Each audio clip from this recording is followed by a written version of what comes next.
Dr. Doll, and welcome to another video. So, I'm sure a lot of you will recognize this little dolly. A few videos ago, I went to an antique mall, I went doll shopping, and I bought this sweet little baby comp doll, and she's really in pretty good condition. All things considered, her paint is not that bad. First of all, she came in this adorable little outfit. I love the cardigan. She's got a little diaper on. So I'm going to take this off so that you can kind of see the paint. So you can see that she really is in pretty good condition. Her paint still has a nice shiny finish, and this appears to be the original paint. There is some chipping and peeling on her head. Kind of how these comp dolls are constructed is there's usually two halves to like casting pieces that they mold, and then they glue them together in the center, and the line goes behind the ear like this, and that's usually like the first place that the paint starts to peel off. So you can see that's happened here.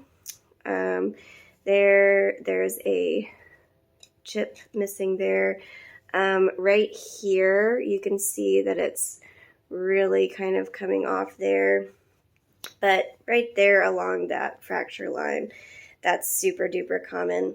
It's got a little bit at the base of her neck, a little peeling, and then fingers and toes. You can see her chin. She's got some hairline cracks here, paint missing from her toe, paint missing over here. Nothing major, and actually she doesn't even need to be restrung. Like, her stringing is still really good. It's still really tight. So, I mean, there's not a ton of work that needs to be done to her. She just needs to be freshened up a little bit. I don't see any stamps or marks that would tell me who the manufacturer of this doll is. Honestly, it's anyone's guess. My guess is that she most likely is a knockoff of one of the major dolls that was out during the time. Knockoff. I say knockoff lightly because a knockoff in the 40s was much higher quality than you would expect a knockoff toy today. So basically the quality is almost identical to the original, you just don't have the manufacturer stamp. So this is probably a little bit more of an affordable doll. And I'm going to estimate probably the late 40s because just the condition she's in really, really great condition. She was obviously stored in a temperature-controlled environment, not like some of the dolls we've seen that have been stored in barns, sheds. Those have much worse paint peeling. Rodents have been eating the composition. I think this is a later composition, so late 40s. I know it's not any newer than that because you get into the 50s and 60s, that's when dolls were stopped being made out of composition, started being made out of plastic, and it lasted longer than the wood composition. So, but there's just a charm to these old comp dolls. I don't know, personally, I love them. I think they're adorable, and it's just, it's something that plastic dolls just can't encapsulate. I don't know, there's something about them that you just don't see in a plastic or a rubber doll that is very specific. There's something just really endearing about the composition dolls. So my plan is to just basically restore her. I don't think it's going to be a difficult job. I don't think it's going to take a long time. I'm going to try and keep as much of her original paint as possible. And yeah, it's going to be mostly just fixing some of these cracks and holes. And then she's got one eye that needs to be fixed. And other than that, she's good to go. We're going to wash the clothes, but I figured I'd film it and show you all the finished product. So here we go.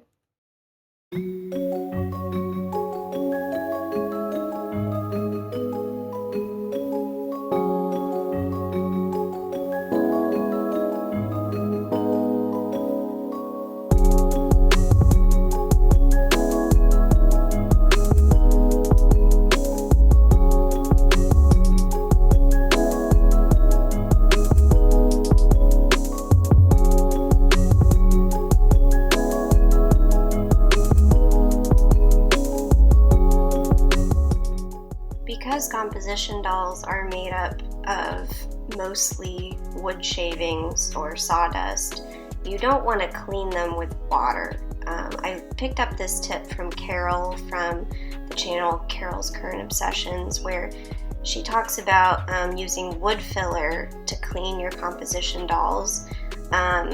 You can use wood filler and a rag, and you just sort of use it to clean the dust and the dirt off of the surface. It also fills in the hairline cracks and dents, so it's kind of a 2-for-1. I've not used this particular wood filler before. I have used Elmer in the past, and it's a lot more liquid. This one was a lot more dry, and so I couldn't really put it in the rag. I had to just use my fingers to apply it, which was fine. Honestly, pick your poison, whether you like the thinner consistency or the thicker consistency. Both work just fine.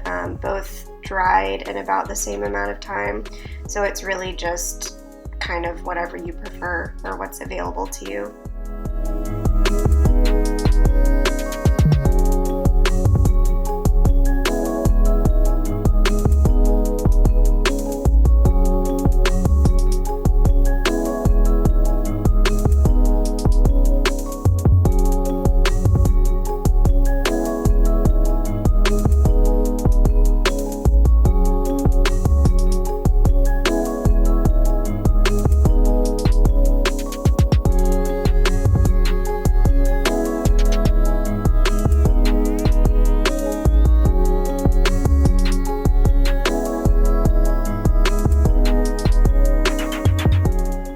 Once the wood filler was completely dry, it's time to sand it down. I'm using my trusty Dremel tool again. This thing I use all the time. I think it was like 20 bucks on Amazon. For this, I'm using a flat-edged, it's a finer sandpaper than what I used on the concrete, obviously. Also, you don't want to use as much pressure for the composition as I did in the previous video where I was working on the gnomes, which were made out of concrete. That I could use a heavier pressure. With this, you really want to be a little more ginger with it. Just sort of lightly sanding down any of those raised areas and making it flush with the paint.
after using the Dremel tool, I go over to smooth out some of those places with, it's actually a nail file, but I'm using the really fine side.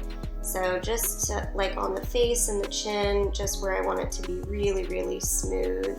I don't want any grittiness left over.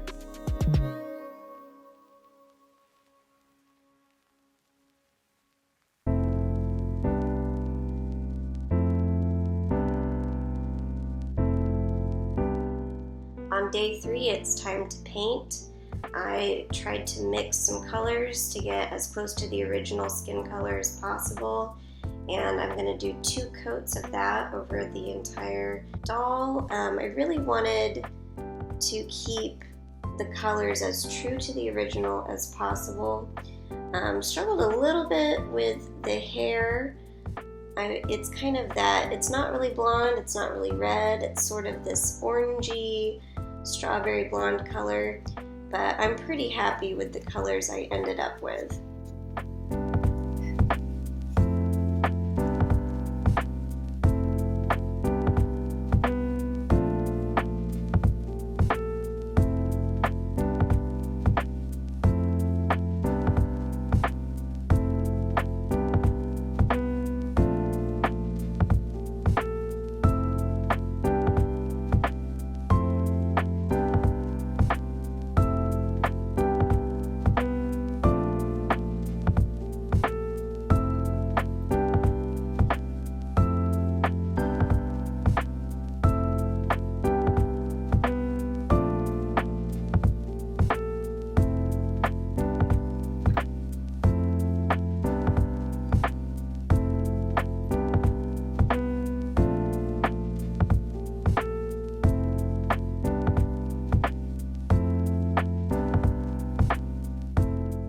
Here's me mixing that hair color I was talking about.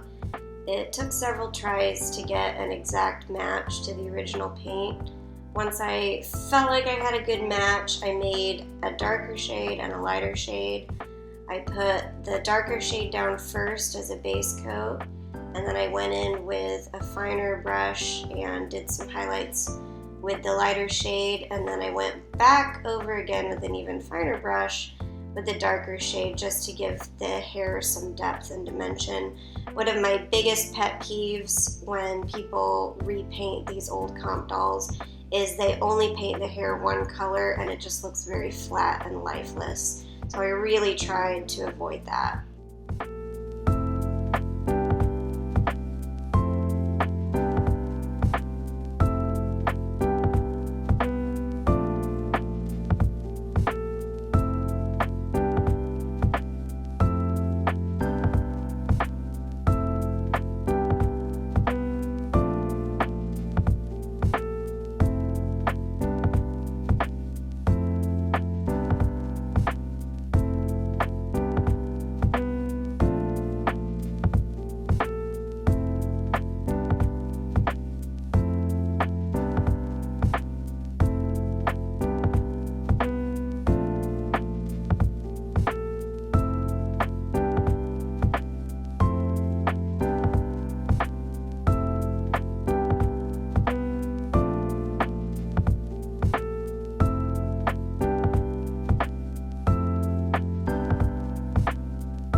that she's all dry and her clothes are clean, it's time to put them back on.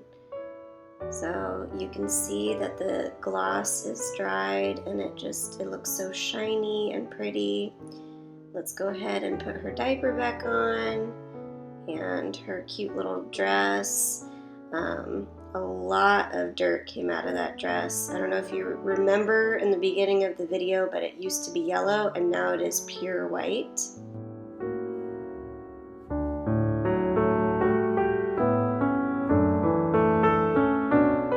Someone knitted this sweet little cardigan and bonnet for her, and it's really, really well done, and it just suits her perfectly. I love it.